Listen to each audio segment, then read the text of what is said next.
So, now let us see that we have seen in winter season the lake solidifies. So, what happens? The air in winter season falls, the temperature of air falls below the freezing point, and thus the solidification begins.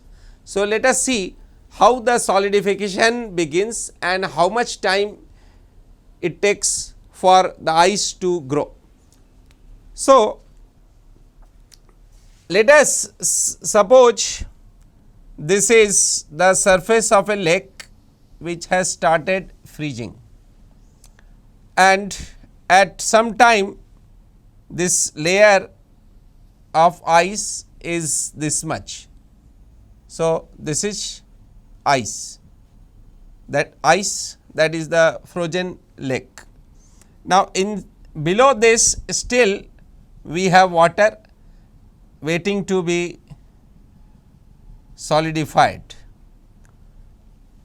So, now here, so let us assume that the temperature is minus theta degree centigrade Celsius outside, and the water is at 0 degree centigrade.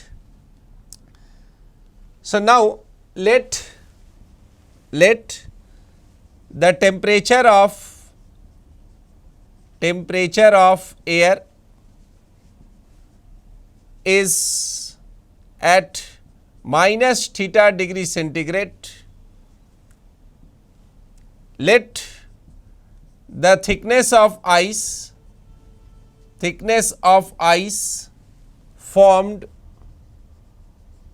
on the lake be, that thickness be x at time t.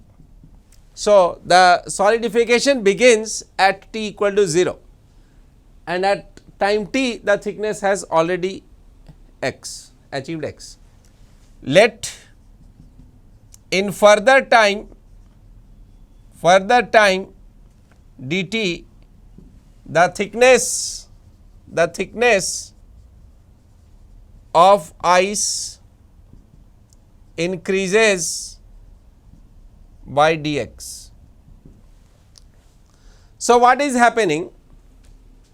So, suppose this is already x thickness x, and what we observed that its thickness has increased. So, this shaded water, this portion has solidified in dt time. So, this thickness is dx. So, two things are taking place here. The junction is at 0 degree centigrade, and this is minus theta degree centigrade. Suppose this is 10, so it is minus 10 degree centigrade. So, the heat has to be, the latent heat of this layer has to be extracted from it and has to be transported outside to the air. So, who will transmit this? Who will transfer this? This ice. So, the conductivity of ice is K ice. So, now the amount of energy, the amount of heat required to solidify dx thickness of water is delta Q is equal to that mass into its latent heat. So, rho of ice into area of the lake into the thickness, this is the mass into latent heat of solidification Ls. So, this is the amount of heat that has to be transferred in dt time. So, let this be x. Now, the absorbed heat must be transported by the ice formed to the outside air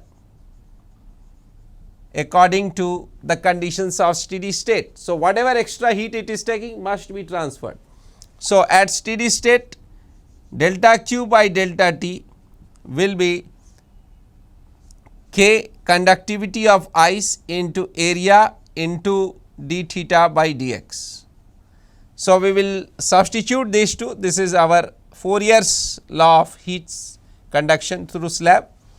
So, the rate at which this is transferred is rho I A dx by dt into latent heat of solidification, conductivity of ice A, temperature difference is here theta, and x dx, the thickness this is x. So, A cancel. So, this implies here dx, x will be brought here.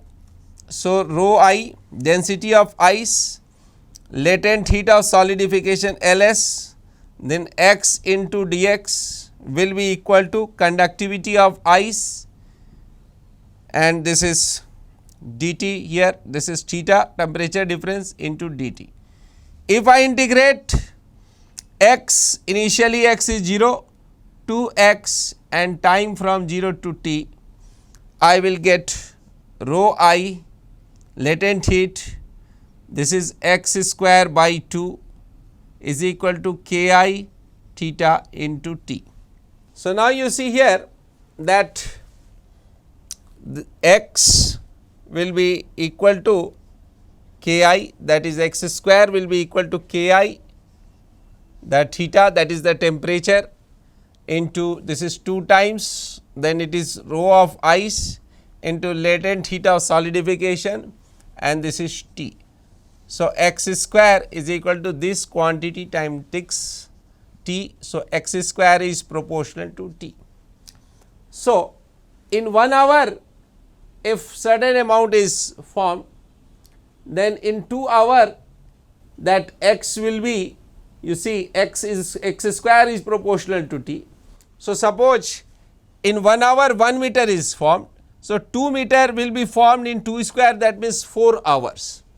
So, if ice formation of 1 meter takes 1 hour, then for 2 meter ice formation 4 hours will be required. So, this is x. So, at t time this, that means if I want to know that if x is given, t value will be equal to rho I Ls by 2 Ki theta x square. So, if t is given, that after how much time, what is the thickness, use this expression. If it is given that 10 meter of ice has to be formed, how much time it will take, put 10 in this value. So, thus you see this x square is proportional to